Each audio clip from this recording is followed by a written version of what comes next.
अध्याय 5। याद रखें, तर्क करना विरोधी बनने के लिए सबसे आसान तरीका है। जीसस ने कहा था, अपने विरोधी के साथ जल्दी से सहमत हो जाओ। क्राइस्ट के जन्म से 2200 वर्ष पहले इजिप्ट के राजा अख्तोई ने अपने बेटे को कुछ चतुर सलाह दी, सलाह जिसकी आज कष्टदायी रूप से आवश्यकता है। कूटनीतिक बनो, राजा ने सलाह दी। इससे तुमको अपनी बात हासिल करने में मदद मिलेगी। दूसरे शब्दों में, अपने ग्राहक या अपने जीवन साथी या अपने विरोधियों से तर्क ना करें। उन्हें यह ना कहें कि वे गलत हैं। उन्हें उत्तेजित ना करें और थोड़ी कूटनीति का उपयोग करें। 300 से अधिक वर्ष पहले गैलीलियो ने कहा था, आप एक व्यक्ति को कुछ सिखा नहीं सकते, आप केवल उसे उसके भीतर उस चीज को खोजने में मदद कर सकते हैं। लॉर्ड चेस्टरफील्ड ने अपने बेटे से कहा था, यदि हो सके तो अन्य लोगों की तुलना में समझदार बनो, लेकिन उन्हें यह बताओ मत। सुकरात एथेंस में अपने अनुयायियों से बार बार कहते थे, मैं केवल एक चीज जानता हूं और वह यह है कि मैं कुछ नहीं जानता। अब मैं सुकरात से अधिक समझदार होने की आशा नहीं कर सकता, इसलिए मैंने लोगों से कहना छोड़ दिया है कि वे गलत हैं, और मैंने पाया कि इससे लाभ होता है। यदि एक व्यक्ति वक्तव्य देता है जो आपको लगता है कि गलत है, हाँ, भले ही आप जानते हैं कि वह गलत है, तो क्या शुरुआत यह कहकर करना बेहतर नहीं होगा कि अब देखो, मैंने कुछ और सोचा था, लेकिन मैं गलत हो सकता हूं, मैं अक्सर गलत होता हूं, मैं सही होना चाहता हूं, चलो तथ्यों की जांच करते हैं। ऐसे वाक्यांशों में जादू, सकारात्मक जादू होता है।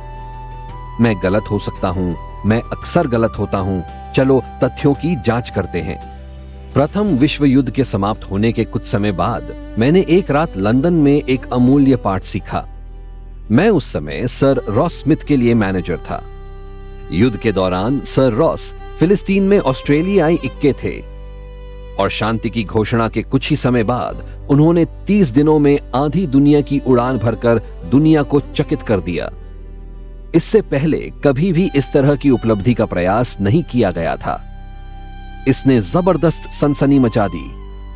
ऑस्ट्रेलियाई सरकार ने उन्हें $50,000 का पुरस्कार दिया। इंग्लैंड के राजा ने उन्हें नाइट की उपलब्धि दी और कुछ समय के लिए वे यूनियन जैक के नीचे सबसे अधिक चर्चित व्यक्ति बन गए। एक रात मैं सर रॉस के सम्मान में दिए गए एक भोज में शामिल हुआ था। भोज के दौरान मेरे बगल में बैठे व्यक्ति ने मुझे एक विनोदपूर्ण कहानी सुनाई, जो इस उदाहरण पर टिकी थी कि एक दिव्यता है जो हमारे सिरों को आकार देती है, हम उसे कुल्हाड़ी से कैसे काटेंगे। कहानी सुनाने वाले ने उल्लेख किया कि उदाहरण बाइबल से था। वह गलत था। मैं जानता था, मैं निश्चित रूप से जानता था, इसमें जरा भी संदेह नहीं हो सकता था। इसलिए एक महत्व की भावना पाने के लिए और अपनी श्रेष्ठता साबित करने के लिए मैंने उसको सही करने के लिए खुद को एक सदस्य की अवांछित और अनचाही स्मृति के रूप में नियुक्त कर लिया। वह अपनी बात पर अड़ा रहा। क्या? शेक्सपियर से? असंभव, बकवास। वह उदाहरण बाइबल से था और वह जानता था। कहानीकार मेरी दाईं ओर बैठा था और फ्रैंक गैमंड, मेरे एक पुराने मित्र, मेरे बाईं ओर बैठे थे। मिस्टर गैमंड ने शेक्सपियर के अध्ययन को कई वर्ष दिए थे, इसलिए कहानीकार और मैं इस प्रश्न को मिस्टर गैमंड के सामने रखने के लिए तैयार हो गए। मिस्टर गैमंड ने सुना, टेबल के नीचे मुझे लात मारी और फिर कहा, डेल, तुम गलत हो, ये सज्जन ठीक कह रहे हैं, यह बाइबल से है। उस रात घर के रास्ते में मैंने मिस्टर गैमंड से कहा, फ्रैंक, तुम जानते थे कि वह उदाहरण शेक्सपियर से था? हाँ, बेशक, उन्होंने जवाब दिया। Hamlet, act 5, scene 2। लेकिन हम एक उत्सव के अवसर पर मेहमान थे। मेरे प्रिय डेल, एक व्यक्ति को क्यों साबित करते कि वह गलत था? क्या इससे वह तुम्हारे जैसा बन जाता? क्यों ना उसे उसका चेहरा बचाने दिया जाए? उसने तुम्हारी राय नहीं मांगी थी, उसे वह नहीं चाहिए थी। उससे तर्क क्यों करना? तर्क से हमेशा बचना चाहिए। जिस व्यक्ति ने यह कहा था, उसने मुझे एक ऐसा सबक सिखाया जिसे मैं कभी नहीं भूलूंगा। मैंने ना केवल कहानीकार को असहज बना दिया था, बल्कि मेरे दोस्त को शर्मनाक स्थिति में डाल दिया था। कितना बेहतर होता अगर मैं तर्कशील ना हुआ होता। यह एक अत्यंत आवश्यक पाठ था क्योंकि मैं एक कट्टर तर्कशास्त्री था। अपनी युवावस्था के दौरान मैंने अपने भाई के साथ आकाशगंगा के नीचे हर चीज के बारे में बहस की थी। जब मैं कॉलेज गया, मैंने तर्कशास्त्र व न्यायशास्त्र का अध्ययन किया और वाद विवाद प्रतियोगिताओं में जाने लगा। मिजौरी से होने की बात करें तो मैं वहीं पैदा हुआ था। मुझे दिखाया ही जाना था। बाद में मैं न्यूयॉर्क में वाद विवाद एवं तर्कशास्त्र पढ़ने लगा और एक बात मुझे स्वीकार करते हुए शर्म आती है, मैंने इस विषय पर पुस्तक लिखने की योजना बनाई। तब से मैंने हजारों बहसों को सुना, उनमें शामिल हुआ और उनके प्रभाव को देखा। इन सब के परिणाम स्वरूप मैं इस नतीजे पर पहुंचा हूं कि किसी तर्क से सर्वश्रेष्ठ पाने का इस आसमान के नीचे एक ही तरीका है और वह है उससे बचना। 10 में से 9 बार एक तर्क प्रत्येक प्रतियोगी के पहले से और अधिक दृढ़ता से आश्वस्त होने के साथ समाप्त होता है कि वह बिल्कुल सही है। आप एक बहस जीत नहीं सकते। आप नहीं जीत सकते क्योंकि अगर आप उसे हार जाते हैं तो हार जाते हैं और अगर उसे जीत जाते हैं तो हार जाते हैं। क्यों? ठीक है, मान लीजिए कि आप दूसरे व्यक्ति पर जीत हासिल कर लेते हैं और उसके निरर्थक तर्कों पर प्रहार करके साबित कर देते हैं कि वह विचारहीन है। फिर क्या? आप अच्छा महसूस करेंगे। लेकिन उस व्यक्ति का क्या? आपने उसे हीन महसूस कराया है। आपने उसके अभिमान को चोट पहुंचाई है। उसे आपकी जीत अच्छी नहीं लगेगी। और एक व्यक्ति जो अपनी इच्छा के विरुद्ध आश्वस्त हुआ है, अभी भी अपनी उसी राय पर कायम है। किंग्स माउंटेन, नॉर्थ कैरोलिना की कैथरीन ए ऑलरेड एक यान प्रोसेसिंग प्लांट में औद्योगिक इंजीनियरिंग पर्यवेक्षक हैं। उन्होंने हमारी एक क्लास को बताया कि कैसे उन्होंने हमारा प्रशिक्षण लेने के पहले और बाद में एक संवेदनशील समस्या का सामना किया। मेरी जिम्मेदारी का एक हिस्सा, उन्होंने बताया, हमारे ऑपरेटरों के लिए प्रोत्साहन प्रणाली और मानकों को स्थापित करने एवं बनाए रखने से संबंधित है ताकि वे अधिक यान का उत्पादन करके अधिक पैसा कमा सकें। जिस सिस्टम का हम उपयोग कर रहे थे वे तब तक ठीक काम कर रहा था जब हमारे पास केवल 2 या 3 अलग अलग प्रकार के यान थे। लेकिन हाल ही में हमने अपनी इन्वेंट्री और क्षमताओं का विस्तार किया था ताकि हम 12 से अधिक विभिन्न किस्मों को चलाने में सक्षम बन सकें। वर्तमान प्रणाली अब काम के लिए ऑपरेटरों को भुगतान करने और उत्पादन बढ़ाने के लिए उन्हें प्रोत्साहन देने के लिए पर्याप्त नहीं रह गई थी। मैंने एक नई प्रणाली बनाई थी जो हमें किसी एक विशेष समय पर चलने वाले यान के वर्ग द्वारा ऑपरेटर का भुगतान करने में सक्षम बना सकती थी। हाल में अपनी नई प्रणाली के साथ मैंने प्रबंधन को साबित करने के लिए निर्धारित बैठक में प्रवेश किया कि मेरा सिस्टम एक सही दृष्टिकोण वाला था। मैंने उन्हें विस्तार से बताया कि वे कैसे गलत थे और दिखाया कि वे कहां अनुचित थे तथा कैसे मेरे पास वे सभी उत्तर थे जिनकी उन्हें आवश्यकता थी। कम से कम कहूं तो मैं बुरी तरह विफल रही। मैं नई प्रणाली पर अपनी स्थिति का बचाव करने में इतनी व्यस्त हो गई थी कि मैंने उनके पास पुरानी प्रणाली से जुड़ी उनकी समस्याओं को गंभीरता से स्वीकार करने के लिए कोई गुंजाइश नहीं छोड़ी थी। मुद्दा मृत हो चुका था।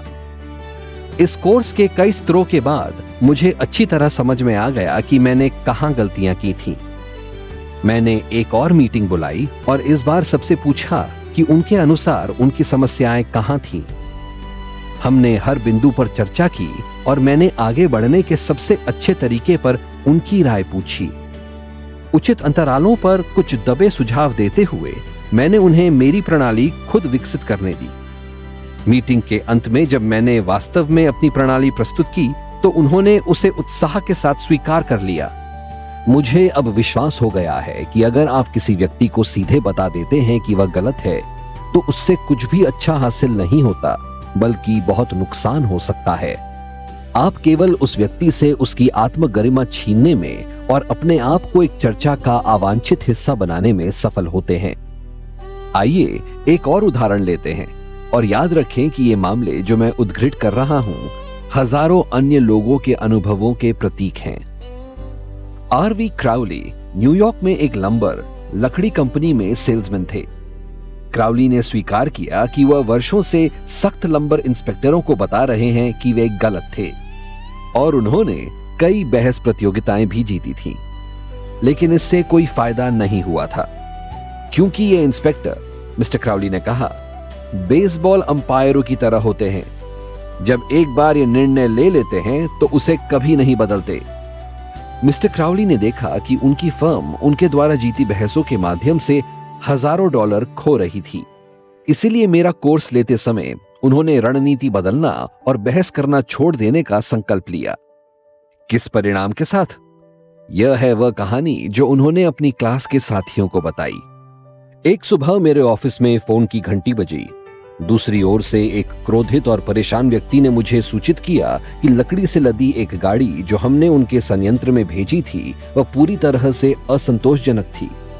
उनकी फर्म ने माल उतारना रोक दिया था और अनुरोध किया था कि हम उनके यार्ड से अपने स्टॉक को निकालने के लिए तत्काल व्यवस्था करें।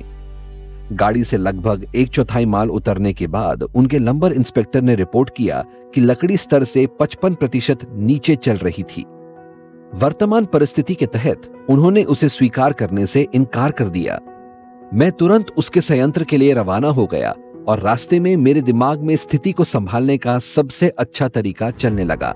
सामान्य तौर पर ऐसी परिस्थितियों में मुझे एक लंबर इंस्पेक्टर के रूप में अपने स्वयं के अनुभव और ज्ञान के परिणाम स्वरूप ग्रेडिंग नियमों को उद्घृत करना चाहिए था और दूसरे इंस्पेक्टर को यह समझाने की कोशिश करनी चाहिए थी कि लकड़ी वास्तव में उचित स्तर की थी तथा वह अपने निरीक्षण में नियमों का गलत इस्तेमाल कर रहा था।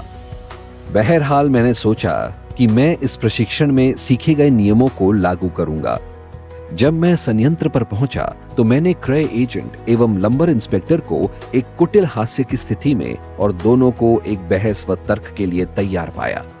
हम उस गाड़ी तक चलकर गए जिसमें से लकड़ी उतारी जा रही थी और मैंने अनुरोध किया कि वे माल उतारना जारी रखें ताकि मैं देख सकूं कि चीजें कैसी चल रही हैं। मैंने इंस्पेक्टर को आगे बढ़कर अस्वीकृत सामान अलग करने के लिए कहा, जैसे कि वो कर रहा था, और अच्छे टुकड़ों को दूसरे ढेर में डालने के लिए कहा। थोड़ी देर तक उसे देखने के बाद मुझे यह समझ में आने लगा कि उसका निरीक्षण वास्तव में बहुत सख्त था और वह नियमों का गलत अर्थ निकाल रहा था।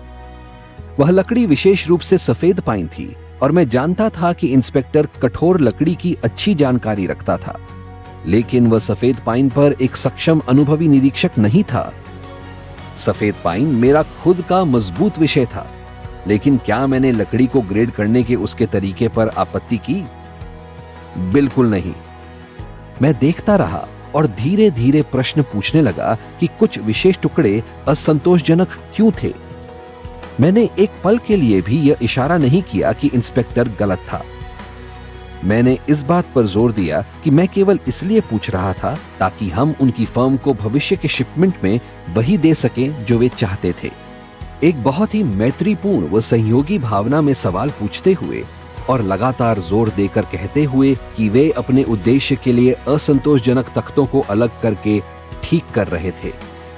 मैंने उसमें गर्माहट भर दी और हमारे बीच के तनावपूर्ण संबंध पिघलकर दूर होने लगे।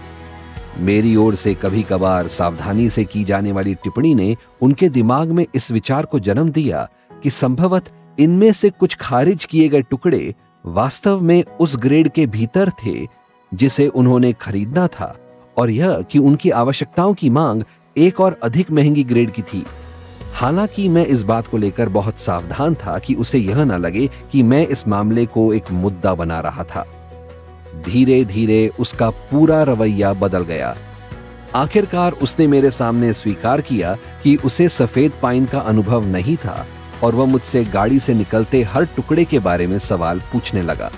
मैं समझा तो रहा था कि कोई विशेष टुकड़ा निर्दिष्ट ग्रेड के भीतर क्यों आता था, लेकिन इस बात पर जोर देता जा रहा था कि हम नहीं चाहते थे कि अगर वह उनके उद्देश्य के लिए अनुपयुक्त था तो वे इसे लें। अंत में वह उस बिंदु पर पहुंच गया जहां वह अस्वीकृत ढेर में कोई टुकड़ा डालते हुए हर बार अपराधी महसूस कर रहा था, और अंत में वह समझ गया कि गलती उसकी ओर से थी कि उसने इतनी अच्छी श्रेणी निर्दिष्ट नहीं की थी जो उसके लिए आवश्यक थी। अंतिम परिणाम यह था कि मेरे जाने के बाद उसने फिर से गाड़ी में लदी पूरी लकड़ी को दोबारा जांचा उस पूरे माल को स्वीकार किया और हमें पूरी राशि का चेक मिल गया। उस एक अकेले उदाहरण में थोड़े से चातुर्य एवं दूसरे आदमी को गलत कहने से परहेज करने के दृढ़ संकल्प ने मेरी कंपनी का पर्याप्त मात्रा में नकद बचा लिया, और जो सद्भावना बची थी उस पर पैसे का मूल्य रखना मुश्किल होगा।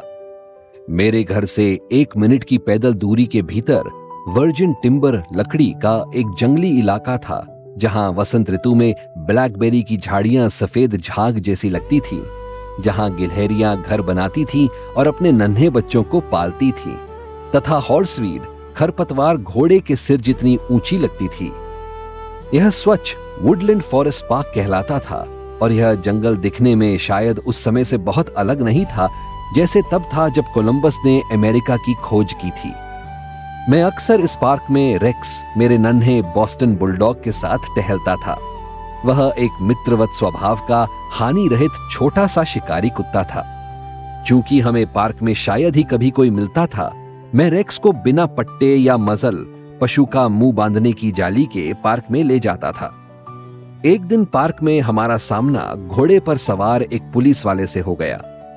एक पुलिसकर्मी जिसे अपना अधिकार दिखाने के लिए खुजली हो रही थी। इस कुत्ते को बिना पट्टे और मुंह पर जाली के इस तरह पार्क में दौड़ने देने से आपका क्या मतलब है? उसने मुझे फटकार लगाई। आपको पता नहीं यह कानून के विरोध है? हाँ, मैं जानता हूं, मैंने धीरे से जवाब दिया, लेकिन मैंने नहीं सोचा था कि यह यहां कोई नुकसान करेगा। आपने नहीं सोचा? कानून को इस बात से रत्ती भर भी फर्क नहीं पड़ता कि आप क्या सोचते हैं। यह कुत्ता एक गिलहरी को मार सकता है या एक बच्चे को काट सकता है। अब मैं इस बार तो आपको छोड़ रहा हूं, लेकिन अगर मैंने दोबारा इस कुत्ते को बिना पट्टे और मजल के यहां देखा तो आपको जज को जवाब देना होगा। मैंने नम्रतापूर्वक आज्ञा मानने का वचन दिया, और मैंने कुछ एक बार के लिए वचन निभाया भी। लेकिन रेक्स को मजल पसंद नहीं था और ना ही मुझे। अतः हमने एक बार जोखिम उठाने का फैसला किया। कुछ समय के लिए सब कुछ बहुत अच्छा था, और फिर हमारे सामने एक रोड़ा आ गया। रेक्स और मैं एक दोपहर एक पहाड़ी के ऊपर दौड़ लगा रहे थे कि तभी अचानक मैं अपने सामने एक घोड़े पर सवार मैजेस्टी ऑफ लॉ उस पुलिस वाले को देखकर भयभीत हो गया। रेक्स मेरे आगे था और सीधा पुलिस अधिकारी की ओर जा रहा था। मैं पकड़ा गया था, मैं जानता था, इसलिए मैंने पुलिस वाले के बोलना शुरू करने का इंतजार नहीं किया। मैं पहले ही शुरू हो गया। मैंने कहा, ऑफिसर, आपने मुझे रंगे हाथों पकड़ लिया है। मैं दोषी हूं, मेरे पास कोई एलिबाई, कोई बहाना नहीं है। आपने मुझे पिछले सप्ताह चेतावनी दी थी कि अगर मैं अपने कुत्ते को फिर से बिना मजल के यहां लाया तो आप मुझ पर जुर्माना लगा देंगे। खैर, अब पुलिस वाले ने कोमल स्वर में जवाब दिया, मैं जानता हूं कोई आसपास ना हो तो ऐसे छोटे से कुत्ते को यहां दौड़ने देने का लालच होता है। बेशक यह एक लालच है, मैंने जवाब दिया, लेकिन यह कानून के विरोध है। इसके जैसा छोटा सा कुत्ता किसी को नुकसान नहीं पहुंचाएगा, पुलिस वाले ने प्रतिवाद किया। नहीं, लेकिन यह गिलहरियों को मार सकता है, मैंने कहा। मुझे लगता है कि आप इसे कुछ ज्यादा ही गंभीरता से ले रहे हैं, उसने मुझसे कहा। मैं बताता हूं कि आपको क्या करना है। आप उसे वहां पहाड़ी के ऊपर दौड़ने दीजिए, जहां उसे मैं देख नहीं सकता, और हम इस बारे में सब भूल जाएंगे। पुलिस वाला एक इंसान होने के नाते महत्व की भावना चाहता था, इसलिए जब मैंने खुद की निंदा करना शुरू किया तो उसके पास अपने आत्मसम्मान को पोषित करने का एकमात्र तरीका था, दया दिखाने का उदार रवैया अपनाना, जो उसने किया। लेकिन मान लीजिए मैंने अपना बचाव करने की कोशिश की होती। क्या आपने कभी एक पुलिस वाले से बहस की है? लेकिन उसके साथ बहस करने की बजाय मैंने स्वीकार कर लिया कि वह बिल्कुल सही था और मैं बिल्कुल गलत। मैंने इसे जल्दी, खुले तौर पर और उत्साह के साथ स्वीकार किया। मामला मेरे द्वारा उसका पक्ष लेने और उसके द्वारा मेरा पक्ष लेने से विनय के साथ समाप्त हो गया। यदि आप गलत हैं तो स्वीकार कर लें। आप लोगों को एक नजर, एक संकेत या एक इशारे से भी उतने ही अर्थपूर्ण ढंग से बता सकते हैं कि वे गलत हैं जितना कि शब्दों से। और यदि आप उन्हें बताते हैं कि वे गलत हैं तो क्या आप उनमें आपसे सहमत होने की इच्छा उत्पन्न करते हैं? कभी नहीं, क्योंकि आपने उनकी बुद्धिमत्ता, निर्णय, गौरव और स्वाभिमान पर सीधा प्रहार किया है। इससे वे जवाबी हमला करना चाहेंगे, लेकिन वे कभी भी अपने मन को बदलना नहीं चाहेंगे। फिर आप उन पर एक प्लेटो या इमैनुअल कैंट के सभी तर्क पेश कर सकते हैं, लेकिन आप उनकी राय नहीं बदल पाएंगे, क्योंकि आपने उनकी भावनाओं को चोट पहुंचाई है। कभी भी इस घोषणा से शुरुआत ना करें, मैं आपके सामने अमुक चीज साबित करके रहूंगा। यह बुरी बात है। यह ऐसा कहने के समान है, मैं आपसे ज्यादा चालाक हूं, मैं आपको एक या दो बातें बताने जा रहा हूं जिनसे मैं आपके विचारों को बदल दूंगा। यह एक चुनौती है, यह विरोध जगाता है और श्रोता आपके बात शुरू करने से पहले ही आपसे झगड़ा करना चाहता है। लोगों के विचार बदलना सबसे सौम्य परिस्थितियों में भी मुश्किल होता है, तो उसे और मुश्किल क्यों बनाना? खुद को अपाहिज क्यों बनाना? यदि आप कुछ साबित करने जा रहे हैं तो किसी को पता ना चलने दें। इसे इतनी सूक्ष्मता, इतनी मुस्तैदी से करें कि किसी को ऐसा ना लगे कि आप क्या कर रहे हैं। यह बात अलेक्जेंडर पोप द्वारा संक्षेप में व्यक्त की गई थी। लोगों को सिखाना ऐसे चाहिए जैसे आप उन्हें सिखा नहीं रहे हों, और अज्ञात चीजें ऐसे प्रस्तावित करनी चाहिए जैसे वे भुला दी गई हों।